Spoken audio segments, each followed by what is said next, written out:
Hi, welcome to Rescue Your Marketing. My name is Frank Bria. This is the third in our course where we're going to talk about what it takes to actually manage your marketing campaign. Now, if you're new to the series and you're joining us maybe because a friend has shared this with you or because you're seeing this on another site, we would recommend you click on the button right below the video that says, I'm new to the Rescue with Marketing series. That'll get you back to the first video and you won't miss any of the information that we've covered. Now, you don't have to do that now. You're welcome to continue to watch, but we do want you to be able to catch up and learn all of the tips that we've shared up till now. But I want to do a brief review of the first two videos. Now, in the first video, we talked about what it meant to personalize your marketing by focusing on an audience that is segmented by how they need your product or service. So this had a number of different levels, which we gave names and colors to. We talked about your need to speak to someone who doesn't really know what you're all about, and we called that a greeter campaign, and we gave it the color red. Then we said that you needed to have a vision of what your product or service would create for your prospect, and those prospects are met by a campaign that we called the concierge campaign, and we gave it the color orange. And then your prospects, when they identify that they have the need for your product or service, they're met by a campaign that we call the consultant. And the consultant's job is to connect the need that they have with the benefit, the feature that will meet that need, which creates a benefit in the mind of your customer. That color we gave as yellow. And then you move on to when the customer is ready to buy and needs to facilitate the financial transaction associated with your product or service. And we called that an ambassador and gave it the color green, which makes sense because we're completing the financial transaction. Now, there are other segments that your customers take on as they become loyal fans of your business, and we talk about those in some of our other products and training. But we want to focus on what it takes to get someone to purchase your product or service and then work on being a loyal customer after the fact. In our second video, we talked about what it would take to create that loyalty in your prospects to buy.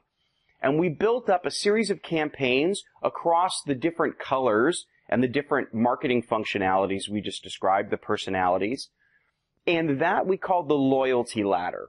And the loyalty ladder was built of a series of increasing campaigns that move from one segment to the next so that you're communicating with your audience in a way that makes complete sense and that meets their need at the time. And as you build trust over those series of campaigns, your prospects choose to become more closely engaged with you and your company until they finally purchase your product or service. So that's what we've covered up till now. Today, we're going to talk about really where the rubber meets the road, how to manage all of those different campaigns and the prospects and the customers and the revenue. Management is a critical component of your success.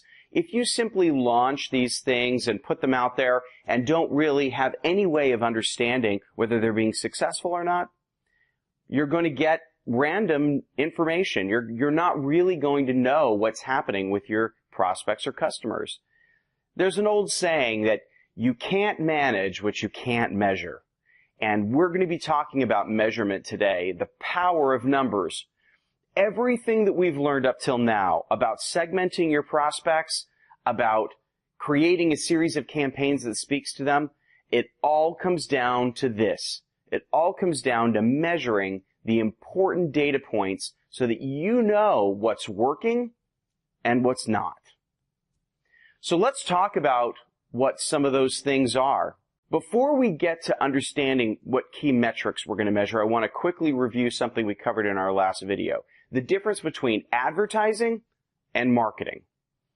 Advertising is a message that we send out to a broad, unknown audience in order to encourage them to engage with us. Marketing are messages that you send out to a known audience that encourage them to come closer to purchasing your product or service. So based on the things that we've talked about, marketing helps people move up the loyalty ladder, while advertising gets people into your loyalty ladder. And we want to make those two distinctions because they're very different in how we measure and how we manage them. So let's talk about marketing first. When prospects move up your loyalty ladder, they're responding to a call to action that you've given them. That call to action involves them creating a value exchange so that you're giving something of value, they're giving something of value back. That value exchange means that they have self-identified to move up the loyalty ladder closer to you. And that's how we track it. Now, not everyone's going to do that. Some people are going to respond to the call to action and some are not. But the percentage of people who respond to the call to action is called your migration rate. Now, we discuss migration. We call it migration because you're moving up this ladder. So we're migrating towards a purchase. And that migration rate is a critical number that we need to measure. It's not one we always track. We often track conversion rates when we're talking about an electronic interaction, opt-ins, but this is broader than that because in these cases, we actually might have human beings involved in a campaign. Maybe we're out selling, providing a proposal, and we have maybe a close rate that we might look at. Or maybe we're getting people to come to a live event and like a webinar or a physical live event, and we want them to take the next step. And oftentimes we don't even track those numbers, but it's critical that every campaign that allows our prospects to move up the loyalty ladder, we need to track. And that number is a migration rate. And there's one for each step of the ladder all the way up. So these migration rates are going to be critical components that we're going to use to measure the success of what we're doing. Now let's move over to advertising. When we talked about advertising, we talked about taking an unknown group of people and seeing whether or not they're moving into our loyalty ladder at any particular phase. Now, we might have advertising that feeds the bottom greeter campaign. We might have advertising that feeds further up. We might have a campaign that literally screams buy now and brings them directly to a shopping cart to pay. That each of those advertising campaigns where we go out to an unknown audience, the conversion rate of that campaign we call the response rate. Now, the response rate is different than the migration rate because response rates move people into the ladder and migration rates move people up the ladder. And it's important that we know the difference between these two. These are going to be the core components of everything we use. Now, you might be asking yourself, but I don't have any of that information. We haven't launched this yet, or we're considering doing things that we've never done before. That's okay. At this point, a guess is better than nothing. Now, there are some reasonable ways that we can guess. There are industry averages that we can use about opt-ins. Now, of course, this depends very much on your message and the strength of your call to action. But by using a conservative industry estimate, we're doing much better than by just hoping that it works. So oftentimes when we work with our clients, we help them assess some of the things that they've already done or understand what industry averages are to come up with estimates for what this is. We even have some mathematical techniques that help you guess better. Those techniques involve you making a couple of different guesses, both optimistic and pessimistic, and then finding some kind of a blended version of the optimistic and pessimistic numbers. And those techniques we work very closely with our clients on, and they have a lot of success in those conservative estimates before data is even available for them. But it's important that we have some understanding of what we expect a successful campaign might look like, even if our estimates are simply a guess of what we'd like it to be. Now, once we have that information, we're going to take that and build it up into some numbers that you need to know. So the first number that you need to know off the top of your head is what we call the customer lifetime value. Now, this can be really hard to assess, but what we're looking for is not how much money you make off of one purchase, but how much money, on average, you make off of customers over their lifetime. Now, this may be that the customer purchases over and over again, such as a subscription model, or it could be that you have customers who start with a smaller purchase and then move up to a larger purchase, like we list in the loyalty ladder. Only you know what that's going to look like for your business, and again, you may not have all of the information, but taking a guess is better than using nothing. Because when you spend money on acquiring a customer, you're not just acquiring them for one sale, you're acquiring them for all potential sales that you might have over that lifetime. Now, not every customer is going to do that, but on average, you should be aiming for multiple purchases per customer. And that revenue is what we call the customer lifetime value. Once you know that information, you can start to build up other important pieces of information. So, for example, at each stage of the loyalty ladder, the prospect at that stage has value to you. Now, they don't have the same value that a customer does because some of them won't convert. But by understanding what your migration rates are, you can estimate on average how much someone in that stage is worth to you. And it's some simple mathematics that you can do. It's not difficult at all. You take your customer lifetime value and you write it at the top of your loyalty ladder. Then what you're going to do is multiply by the migration rates each stage as you go down. And as you do that, the number that you get at each of those stages is a number that we call the expected revenue level, the ERL. Now, that's just a fancy way of saying the value of a prospect at a certain stage. And it's well understood that prospects have lower value earlier on in the sales process than they do further up in the sales process. But now you can get an idea of what those numbers might look like for you in your campaign. Now, you may be saying, but I just guessed at all of those migration rates. That's okay. At this point, what we're doing is we're trying to take an estimate of what's happening. If you're actually running a campaign today and have those numbers, even better. You're able to understand exactly the value of each of those prospects as they move through the process. Now, the last piece of information that you're going to want to know is you want to understand what percentage of your revenue you're willing to spend on advertising and marketing costs. This is what we call the cost of sales. Obviously, you don't want to spend 100% of your revenue on acquiring the customer because then there's no money left for you or any of the other costs associated with delivering the product or service. So what you want to do is take an estimate of how much of that revenue you're willing to spend on sales and marketing. It's going to be different for every business. Some new businesses are willing to spend up to 20% of the revenue on sales and marketing in order to acquire that customer. Some businesses, it's much less than that, where you have heavy human involvement in the delivery of a service. Oftentimes, the sales percentage can be as low as 2 and 3%. It's different for every business, and with our clients, we help them work through those issues, but just take a guess of what you would think that is today for you. Or, if you're just designing this campaign for the first time, pick a number that makes sense. Now, that number is going to be the percentage of each of the ERLs that you've created in order to see how much you're willing to spend to acquire a prospect at a particular level.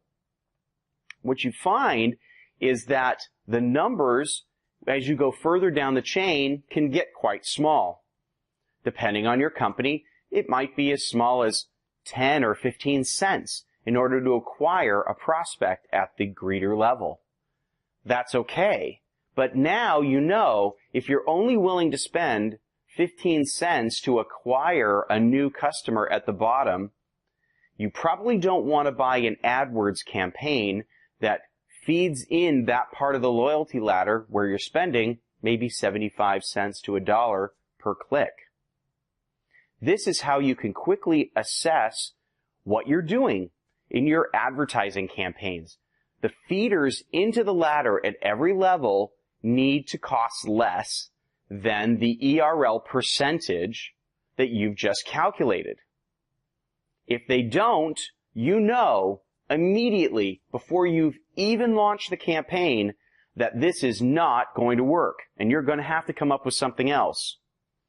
This is an incredibly powerful tool that our clients and customers can use to assess whether or not the marketing campaign that they've designed is going to work.